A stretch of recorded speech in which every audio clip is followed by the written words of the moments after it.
Rattlesnake eggs, where'd they find these? Toby!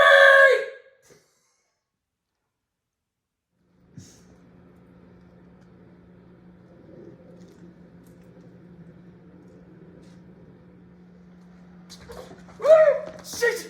Toby!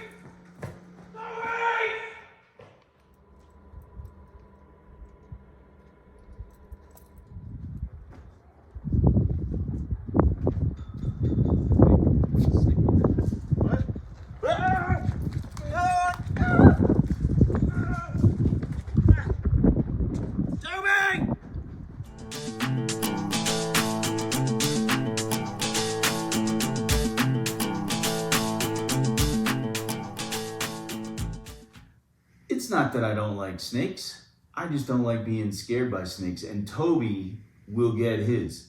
But snakes are really cool. As a matter of fact, they're one of the main things that helps control rodent populations.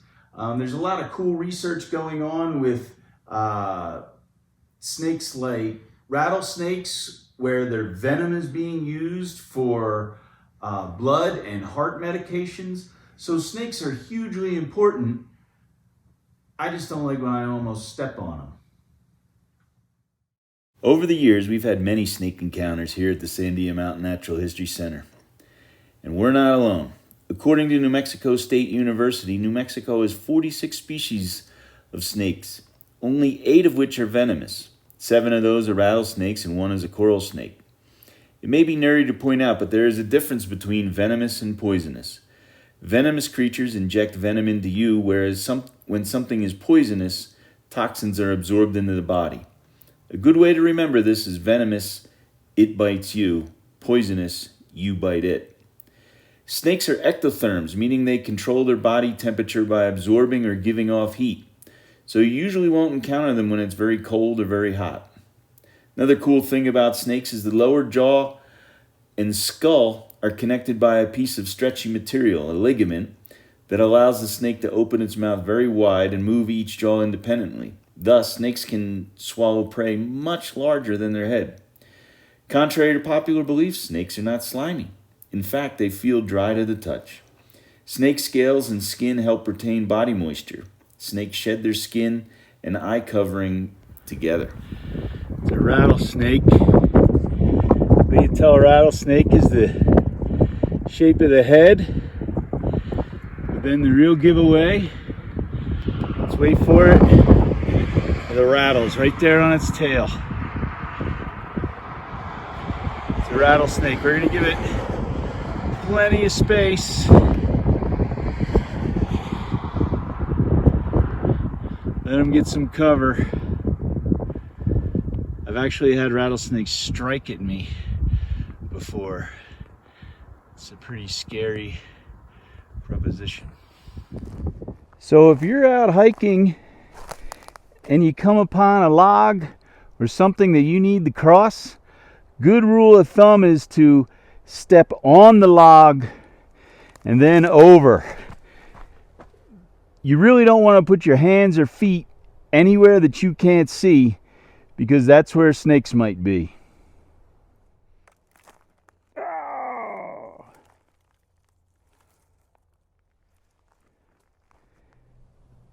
If you do come across the rattlesnake, there are a few very important things to keep in mind. Number one, remember that rattlesnakes are not aggressive. They're actually fairly docile. So as long as you don't bother them, they won't bother you. So what you want to do is you want to cut them a wide berth. Remember that rattlesnakes can strike up to about 2/3 of their body length. So if you just give them space, they will usually retreat. You don't want to yell at them, because mainly that's useless. They don't have external ears, they don't hear like we do, but they do feel vibration. So if you move away from them, stomp your foot maybe, hopefully they'll go the other way. Okay? So, yeah, the best thing is to just not mess with them. All right? But if you do get bit, anybody even notice that guy? Nobody wanted to tell me? If you do get bit, there are a few things that you should keep in mind.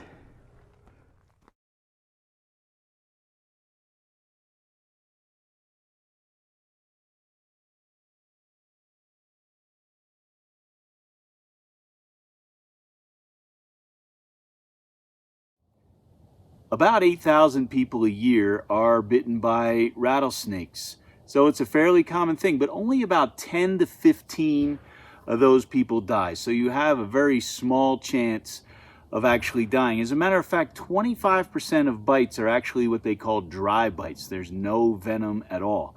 But you do not know if you have a dry bite. So what you want to do is, if you can, wash the area. Well, first of all, you want to call 911 or get the help as soon as possible, but you got to stay calm. And so after you have stayed calm, called 911, wash the area with soap and water if you can, if it's available.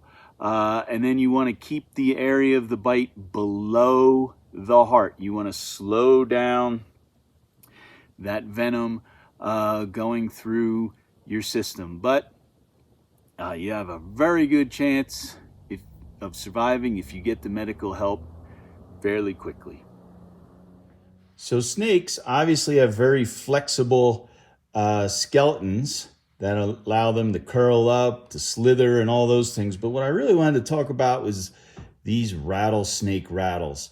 There's an old wives' tale that says that a rattlesnake grows a new rattle for every year that it lives, and that's not actually true. What it does do is it grows a new rattle every time it sheds its skin, and its skin is shed by its rate of growth. So for example, if a rattlesnake is eating a lot of mice, it's going to grow faster and it's going to shed more. So one of my favorite things though about snakes is right here, their tongue. And a lot of people think that they're sticking their tongue out and essentially tasting the air, but that's not really what they're doing. What they're doing is they're gathering particles and all from their environment, and then they're bringing them in and touching their tongue to a special organ on the roof of their mouth, up here, called the vomeronasal organ, or it's more commonly known as a Jacobson's organ.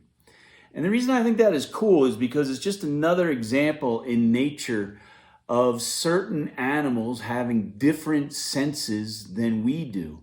Not all animals have the same five senses that we do. Some have less, like a snake can't hear, but it has this other organ, so I guess it has five. Or bats, they have six because they have that echolocation function where they send out ultrasonic frequencies and then hone in on things. So just another example in the animal kingdom of how weird and crazy things can be.